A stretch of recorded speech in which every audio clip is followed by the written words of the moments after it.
Welcome back and welcome.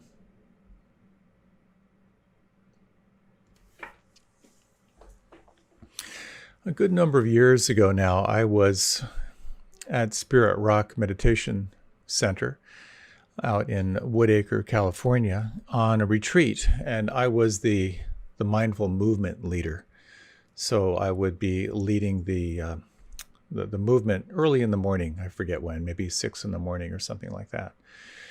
And probably about day 3 or day 4, I had a pretty nasty virus. I'm not sure what was going on, but it felt pretty awful. But it got really bad overnight, and I couldn't find anyone to substitute for me. So I went to lead the mindful movement class, feeling pretty terrible, mostly nausea and headache and so forth.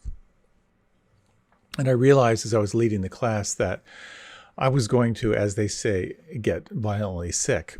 And I could just feel this. I felt terrible, but on top of that, I felt all the anxiety around how do I lead this mindful movement class, and what if I have to leave and do what I need to do, and sweating and just feeling this really heightened sense of tension. And as it was getting more and more chronic, I suddenly had this idea. So I had people come into the mountain pose, with the arms up overhead. And then I just said, and now we're going to move into a slow motion meditation.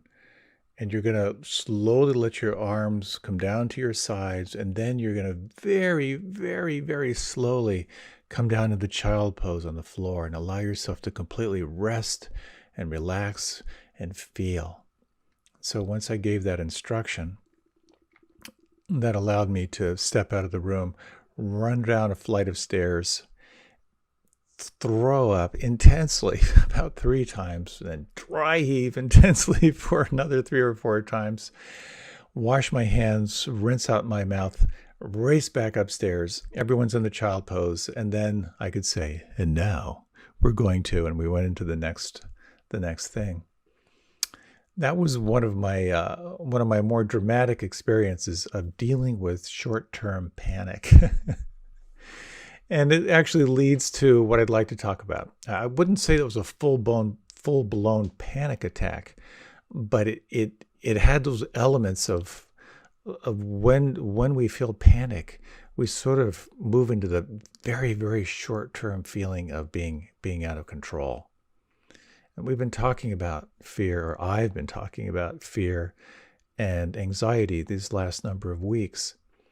And someone had a really wonderful request where they were saying, you've been talking about long-term anxiety. What about short-term anxiety? What do you do when you're suddenly feeling that sense of panic, or you're feeling a little bit of that sense of like everything's out of control? And I thought that might be a really juicy thing to talk about. And my hope is that you may not have a lot of experiences of having panic attacks or working with that kind of short-term, intense anxiety. But chances are you either know someone or you will meet someone who might be going through that very intense wave of experience. So my hope is that if you have any experience of working with this sort of intense anxiety, this might be helpful. And you might find, because we'll kind of get into some of the practical stuff of how you could support someone when they're feeling that sense of kind of intense dread, anxiety, and panic. So I'd like to talk about this fundamental stance we have, each of us has, of yourself against the world. I'll talk as well about like the arising of the clench, like when you have that sense of like something's wrong. And then about that sense of self-awareness and self-diagnosis, and then how do you work with riding the intense wave of a panic or intense anxiety. I want to assure you I am not an expert or an authority on this. There are great resources out there that can really help you or help someone you know and love. But I hope this might be helpful. I have found that exploring how to get more familiar with anxiety, getting more familiar with stress, with fear, has been so, so helpful for me. So we have this sense of kind of who we are against the world. And when I was in the Peace Corps in West Africa, I managed to slip out for some travel. I was biking around Europe for a while, and I remember I was in southern France. I was traveling alone as I always did, and I was in Marseille, and I was having an amazing time just on the streets, just the aliveness of the streets. This Marseille is this port city and really, really kind of exotic space, and just wandering around, having a great time. And for some reason, I don't know why, I just turned around, and there was a guy with a knife coming toward me. And then very quickly, for whatever reason, he pocketed the knife and then he changed the direction and he kind of walked off. I'm pretty sure I was about as naive a guy as possible on the port of Marseille at that time. I was a perfect mark. I was a tourist with a backpack. But something in me had me turn just at that moment, and I don't know what that function was. And I'm not sure what his intentions were. Later I thought, what did he really have a knife? And he may have planned to do the kind of the classic thing that many people do, is you have a knife and you actually cut someone's backpack and take out what's in the backpack as they're walking. He may have seen a policeman. He may have realized as he got closer to me that I'm 6'5". That experience didn't ruin my adventure that summer, but it did add a certain awareness to my travels. I was just a little bit more aware of where am I and am I safe? And I'm sure you're aware of this basic function of consciousness, the don't die function. This is a part of the mind that's designed toward self-preservation. It's designed toward control. And it's all about scanning for danger to ensure that you're safe. Very, very helpful part of our consciousness and of our awareness. What happens sometimes is that scanning for danger can kind of get flooded and overwhelmed, and the sense of panic or intense anxiety is that sense of feeling so much input that you kind of lose your capacity to self-soothe. You're sort of like you're trapped in threat mode, and for whatever reason you're struggling to kind of get out of that. I talked earlier of how when you're caught in anxiety, you're caught in threat mode. Everything is a threat, and so you're shut down and you're caught in self-preservation. When you can begin to kind of turn the corner on that, you then move into what some call opportunity mode, or what some might call like self-soothing mode, where suddenly you can realize, oh, I actually have options here. Let me explore how I can be with it. And it points toward these two wings of mindfulness. Wisdom, recognizing what's happening as it's happening. And then this realm of compassion of the heart, which is sensing, well, how can I be with this right now? Getting grounded, kind of getting access to that is where you can begin to shift your relationship to anxiety, and where you can begin to shift your relationship with the intense anxiety or panic when it occurs. So you may be familiar with Dan Harris. He wrote the book 10% Happier.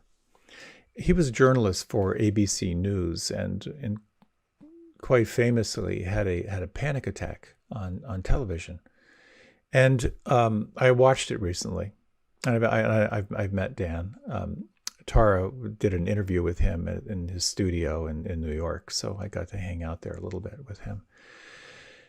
He was a contributing journalist for Good Morning America, and they kind of like threw the segment to him, and you can see how as he was starting into his little presentation, his eyes got a little bit wide. You could see his breath was starting to get very irregular. You could see that he was getting a little bit of the deer in the headlights. And basically into his segment, he went for maybe about 30 seconds, and then he just threw it back to the anchors again. He said, and that's all I have right now. And of course, they're professionals. They kind of went with the flow. And then afterward, he was just like, what happened? That was a big trigger for him. And he realized that he had this voice in his head, this kind of unrelenting, self-critical voice in his head. And he became very intrigued with this. Like, how do I move through this? And he realized that for him, that very intense self-critic was always present. It would show up for him as outbursts of anger. It would show up in eating, kind of self-soothing through eating. He would go through these periods of his mind absolutely racing to the point where he was unable to focus. And so he kind of dealt with that voice of the unrelenting critic. He dealt with it by throwing himself into his career, volunteering, going into war zones. And as he started to work with the therapist around this, he realized that he was so caught up in trying to control that voice that when he came back from covering wars, then the panic attacks started to become more and more frequent. And so he was self-medicating. And part of the self-medication through recreational drugs was really kind of enhancing the panic attacks. And so in exploring his options, he decided to explore meditation. And then it became an absolute shift in his life. And now his life is very much around exploring meditation, exploring how to bring meditation into the world. And he wrote this book, 10% Happier, because he realized, this hasn't really cured me, but I'm at least 10% happier. And that's a pretty good percentage. And what I love about his story is it's a beautiful story of realizing that we can get caught and realizing that we can find a way through it. And of course, it points to these four cornerstones, what are referred to sometimes as the Four Noble Truths, that stress, suffering, dissatisfaction is part of life. The second, that there's a cause. The cause always has something to do with holding on, with clinging, with attachment, with identification. The third, you can let go. And the fourth, that there's a path. There are techniques and practices and observations that will support you. And not only learning how to let go, not only learning how to be happier, but learning how to be truly free. And because so much of this now is making its way to the West, there's so much more acceptance, which is very, very exciting. So you may have had a panic attack in the past. You may have felt that intense arising of anxiety, that sort of peaking experience inside. And if you haven't, chances are you may know someone who has. And if you haven't, chances are very, very good you may be with someone someday who is. So a little bit about just kind of the mechanics of this as we get more familiar with this whole topic. Anxiety is sort of a generalized response to an unknown threat. So we all have this sort of, I don't know about we all, but many of us have this sort of generalized low-grade fever, anxiety. It doesn't really have a name, but it's just sort of that sense of existential angst. Fear is a little more focused. So fear is about a kind of a known external danger. So there's a big difference there between generalized anxiety and kind of focused fear. And then panic is sort of like, it's an abrupt surge of intense fear. And it's accompanied by all kinds of physical and mental symptoms. So anxiety is part of your emotional wiring. It's part of that protective response that's kind of hardwired in the body. But panic is the explosion, the surge, the intense wave, the spike of that. And it's interesting to kind of explore what is it that can trigger panic. And there can be a wide variety of reasons. It can be a health issue, getting a diagnosis. Some medications can absolutely trigger panic attacks. Too much caffeine, low blood sugar, the dread that comes with like a financial crisis. Some people find what triggers them more than anything is being in social situations like a party or public speaking. Sometimes a chronic conflict with another person can trigger a panic attack. But quite often it's a personal trigger. It might be kind of the anxiety that you have around traveling that gets more and more intense over time. For some people, it can be a smell or a song or just anything that might trigger like a memory that's undigested, like a memory that has you feeling unsafe. When you experience a panic attack, or if you see someone who's experiencing a panic attack, there's this sort of inner sense of like this intense fear of being out of control. Sometimes it can feel like you're dying. The intensity inside is so severe. It feels like you're either gonna die or you're gonna lose consciousness. And quite often it gets dramatically exacerbated if you're in a public situation.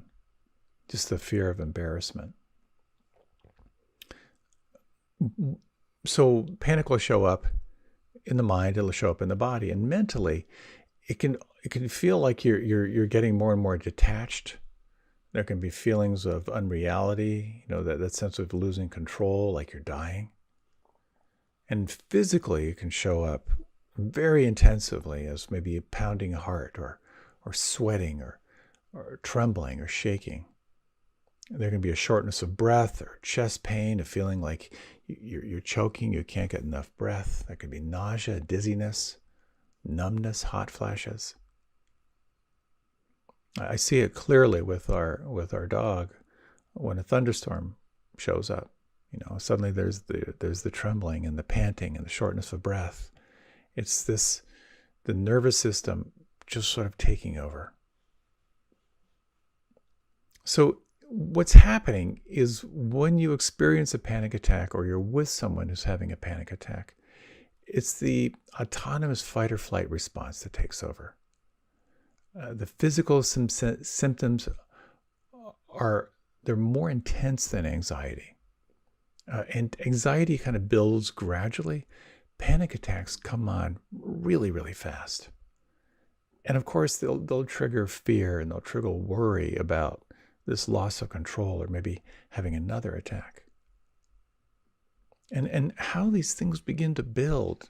There's this quite an amazing story of this woman who shared how she was, when she was a kid, she was on a plane ride. And they hit some turbulence. And the turbulence terrified her, and she could see that her mother, she was traveling with her mother was really, really freaked out and concerned about her as well. And what she noticed then was like every time she'd get on the plane or thinking about getting on the plane, she would start to have more anxiety. And it got worse and worse because sometime after that, she was on a plane and she had a panic attack. And she could just that intense wave of feeling out of control. And then every time she would think about getting on a plane, she would be afraid about having a panic attack. And it got to the point where she wouldn't travel at all. She wouldn't even get in the car. And the good news is, and we'll talk a little bit about how to kind of work and how to begin to kind of unwind these panic attacks so that she found a way to work with it. But it's a dangerous world out there. As Tarzan said to Jane, it's a jungle out there. You know, how do you work? How do you work with this, or how can you help someone? One of the things that can occur when you start to feel that sense of overwhelm, and one of the most important things is that as you get more familiar with your anxiety, as you get more familiar with fear, as you get more familiar with what sets you off, it's unique to each one of us. For some people, it's just the smell of something, or as I said, a song. For some people, they don't even know what it is, but suddenly they can begin to feel that sense of something terrible is going to happen. Like it's a sense of dread. There can be this sense of like you're going to pass out, you're going to be sick, and that question of like, how do I manage this? It's a flooding.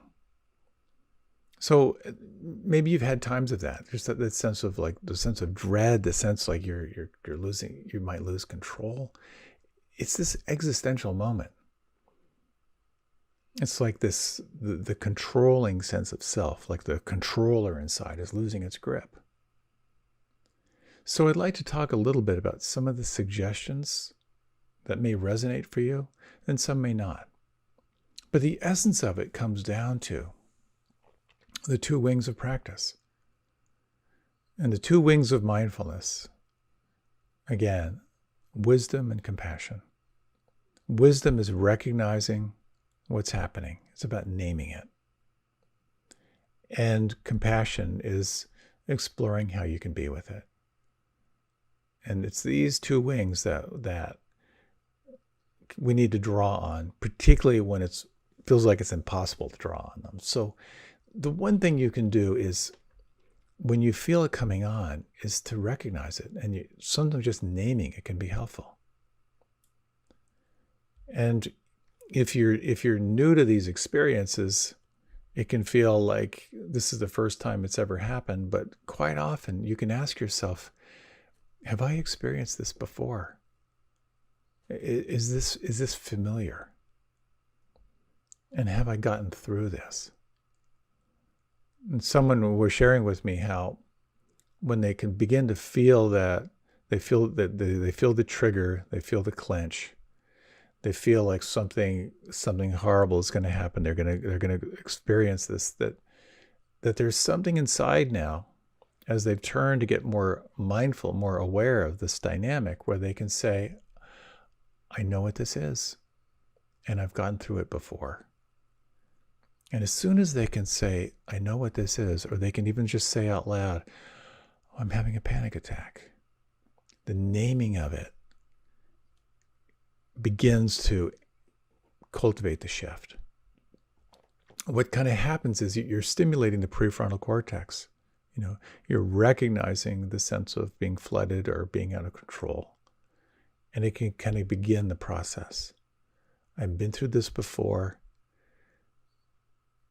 Is a very, very powerful thing. Then the question becomes, can I be with it? What do you need to be with it right now? And for some people, and again, it depends where you are. If you're alone, it can be very, very helpful to, again, kind of say, like, I've gotten through this before, and kind of recall what got you through it before. But I think for many people, at least in my experience, what I've noticed is that when you're feeling that surge of overwhelm, there's an incredible self-consciousness about feeling like you're losing control in front of other people. So what some people have found is just to say, I'm going to be okay, but I'm really feeling sick right now, and I just need some time. Sometimes letting other people know what's happening can be so, so helpful. Just to say, I feel like I'm going to be sick, I'm going to be okay, but I just need a little bit of space right now. That's a very, very powerful self-soothing practice. Sometimes you can't even do that because it's so, so overwhelming. And as And what you may find is, and again, if you experience these, and equally if you're with someone, about remembering that how people respond, and very few people respond when you're having this kind of a crisis. They're reacting. That their reaction is, it's not about you. You won't remember this in the moment, at least, but they're reacting. They're trying to soothe themselves, and that's when you're like, should I call an ambulance? Some people have told me that when they start to feel this panic attack, that someone actually just yells at them, "Get it together," breathe, get it together. Not helpful. But it's not about you. It's about their own anxiety. Probably one of the best things you can do is to focus on your breathing. Now, it's important to say that for some people, focusing on the breath can actually be triggering, because when you focus on the breath, it can actually sometimes exacerbate the concern you're not going to get enough breath. But I'd like to maybe just share with you a few techniques, and then we can kind of practice them together, because you might find it helpful for yourself.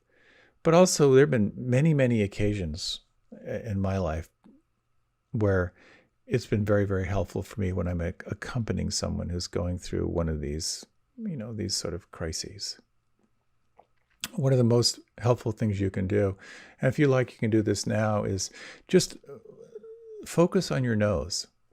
Just kind of bring your eyes so you're focusing on the tip of your nose. And then breathe into the count of 4 or 5. And then breathe out to the count of 4 or 5. And just for the next few moments here, focus on the tip of your nose. Breathe in slow to the count of 4 or 5, and then at the inhalation, move right into the breath out to the count of 4 or 5. And we'll just do this for maybe 45 seconds.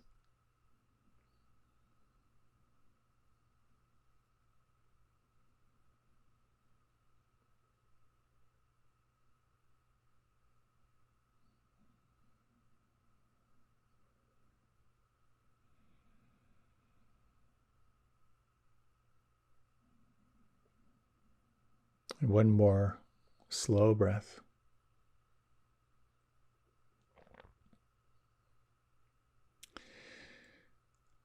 And then you kind of release the breath, or just take a moment and just sense any little internal shift you may have found. And some people find this helpful. When we feel overwhelmed, quite often our attention is super, super scattered. And the antidote to that is focus, kind of arriving in one place. So like focusing the gaze on the nose. You're giving this very, very scared mind a job to do. And when you're focusing on the breath, it can be a very, very powerful technique. And again, for some people, it's not. Another breath that you can do, and this is a great self-soothing technique anytime, is the same thing of like focusing on your nose. So your eyes are open, you're grounded, you're aware of the space. And you're going to breathe into the count of 4 or 5, but then you exhale through the mouth. But you can try, imagine you're sipping through a straw. So you're breathing out through pursed lips, and you're breathing a longer exhalation. So let's just try this. So if you like, focus your attention on the tip of your nose. And now breathe in slowly to, let's say breathing in at the count of 5. And now through pursed lips, like you're whistling, breathe out to the count of 8.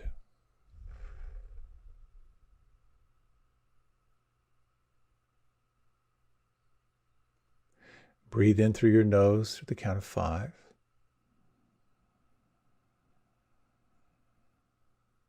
And breathe out, relaxing to the count of 8.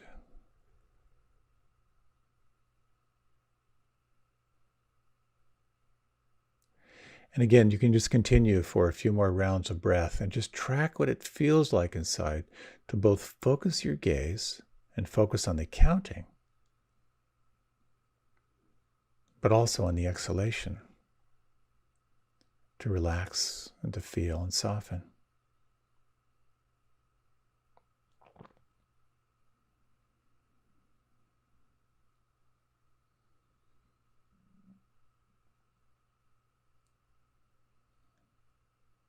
Now, if you would, just relax your breath and just close your eyes if you like, and just sort of register the effect, feel the imprint of that breath.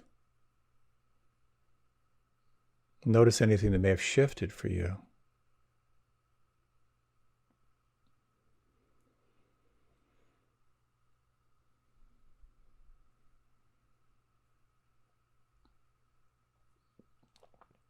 So when you're ready, you can open your eyes. There's this young guy just kind of like starting off just after he'd passed the bar. And he got a job in a law firm in Boston. And very, very intense situation, was very self-conscious around fitting in. And he started having panic attacks. And how they showed up for him was that he would start to feel lightheaded when he was talking to people. And again, sort of there's just the self-consciousness and so forth, and the negative self-talk and all that sort of thing. And he just told the story of how he was with a meeting with a colleague in the colleague's office, and they're talking about a certain situation, what he was going to do, and how his strategy for how he's going to contribute to this case. And he started to feel the lightheadedness come on. He could feel the trigger.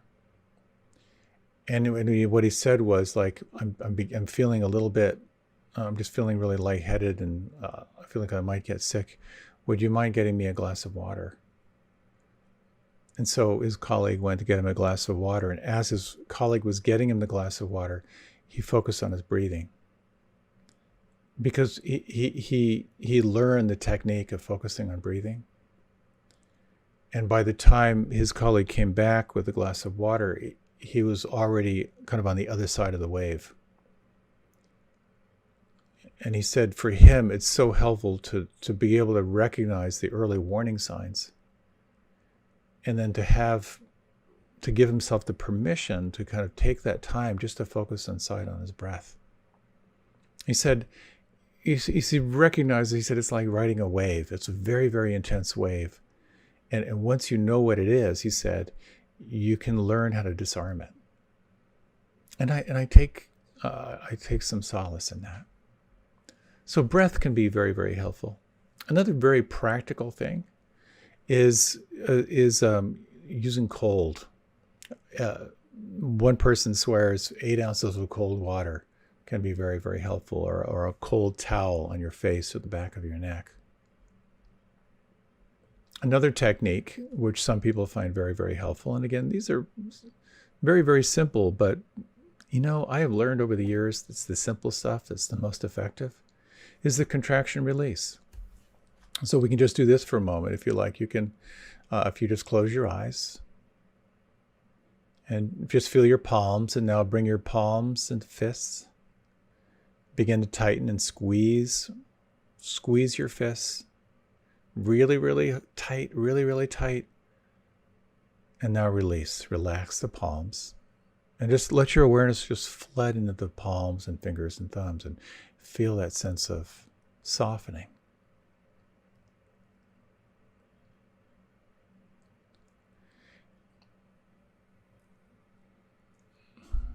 And again, you can open your eyes, and this can be a very, very helpful tool. Just the sense of squeeze, contraction, focus, and release. You can do it throughout the body, but just that simple movement can be very, very helpful.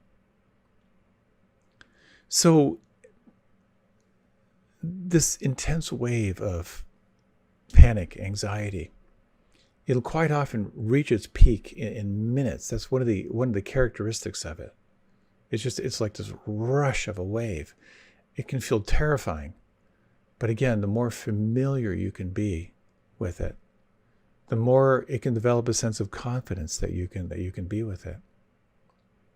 And what I found is just being aware of these techniques can be so helpful if you're around anyone who is experiencing this. Sometime back, I was on a plane,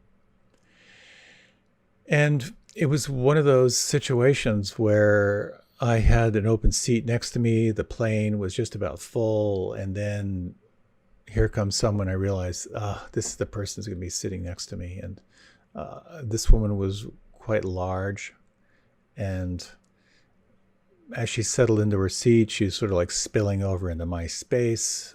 I could feel all my reactivity, all my judgments. But as soon as we started chatting, I just got, she had a real sweetness to her. And as the plane was taxiing and getting ready, I noticed that she was getting really, really pale. Her breathing was speeding up. She was gripping the seat. And I just sensed that she was feeling really, really claustrophobic because she was like jammed into this tight seat. And I realized that she was on the verge of feeling the panic, overwhelm. And then I realized that if I panic about her panic, we're in serious trouble. And so I just asked her, I said, are you feeling anxious right now? She goes like, I'm really, really scared. And I just said, wow, I really know that feeling. And I learned this trick that's been really, really helpful for me. Would you like to try it? And so I invited her into the breath. And I actually breathed with her a little bit. And I could just see the grip begin to soften, the grip on the armrest. Her breath started to normalize a little bit. And I realized that for me, because I could recognize it inside myself, just the capacity to accompany her was really what she needed. Quite often when I imagined if I were having a panic attack, what would I need in that moment? Quite often it's not anyone to fix me. It's just someone to really accompany me, to kind of help normalize the experience. So I didn't do anything really fancy. I just let her know I was there, and we breathed together, and we moved kind of beyond that. So can you imagine being with someone who's having a panic attack in your life? Someone who might be feeling kind of that surge of feeling out of control, the chest pounding, the sweating, all of that. How would you want to be with them? And this is where I find this beautiful teaching in these practices of getting familiar with what's between us and feeling free. And familiarity is what leads to wisdom. So if you feel panic or you know someone who suffers from panic attacks, is it possible to get familiar with the triggers? What is it that begins? What are the early warning signs? Some people find that when they can begin to sense the trigger and the early warning signs, some people find exercise is helpful, like speed walking, texting a friend saying, wow, I'm really feeling something coming on. Having an ally nearby can be helpful. And if this is an issue, or you know someone for whom this is an issue, the good news is this is all treatable. Meditation can be very, very helpful. Cognitive therapy has helped so many people. Somatic therapy, like learning how to navigate your nervous system when you feel panic coming on. Medications can be tremendously helpful if you find yourself kind of getting paralyzed. If you find yourself, what many people have found is that when you're aware of the trigger, you feel it kind of coming on, and you're in a social situation, which makes it so much more chronic, just to say, if you can, to say, I get these episodes of panic attacks. I'm going to be okay, but I just need a little quiet time and maybe some cold water. That can be a really helpful way of kind of naming it, kind of naming what you need, and then you're allowing people to support you. The thing of, what you can't communicate controls you really comes into play here. I think so much of this comes down, again, to suffering, stress, anxiety, dissatisfaction, unsteadiness of mind. These qualities of what the Buddha referred to as dukkha are part of the human experience. We all, to some degree, experience this. When we can begin to open to that reality in ourselves, and particularly that reality for each other, it begins to open the possibility of empathy and compassion and kindness. To recognize suffering and stress when it arises. And to recognize that if you turn toward it, that there is this possibility of opening into a greater sense of ease, a greater sense of aliveness, and a greater sense of the goodness of life. Let's close with a very short little meditation. If you like, you can close your eyes. And you might just sense in your own way the stress, the worry, the anxiety that pervades this whole human experience.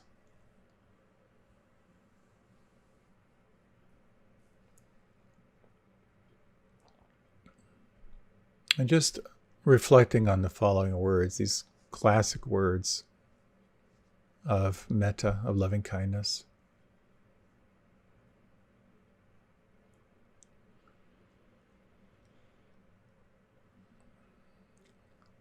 As I wish to be happy, may all beings be happy.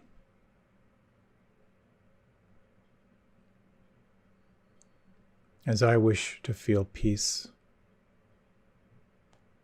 may all beings feel peace.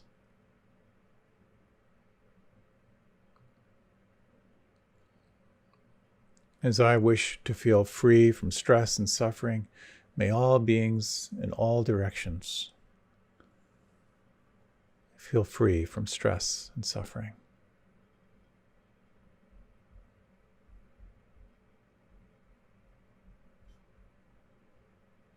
You might take 3 slow, full, deep breaths right now. Just notice where you feel the breath on the inside.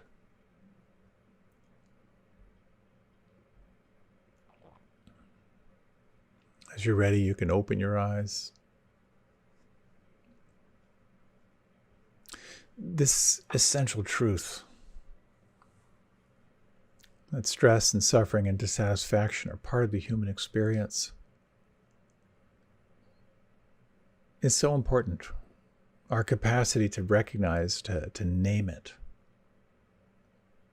but also to remember that it's possible to let go. If we let go a little, we can feel a little bit of ease. If we let go a lot, we can feel a lot of ease. And I take heart in the fact that there are these practices. And I also take heart that I'm not alone, that we're truly all in this together. I'm honored and grateful to share this time with you. Best wishes to you, and I look forward to being with you again. Thank you so much.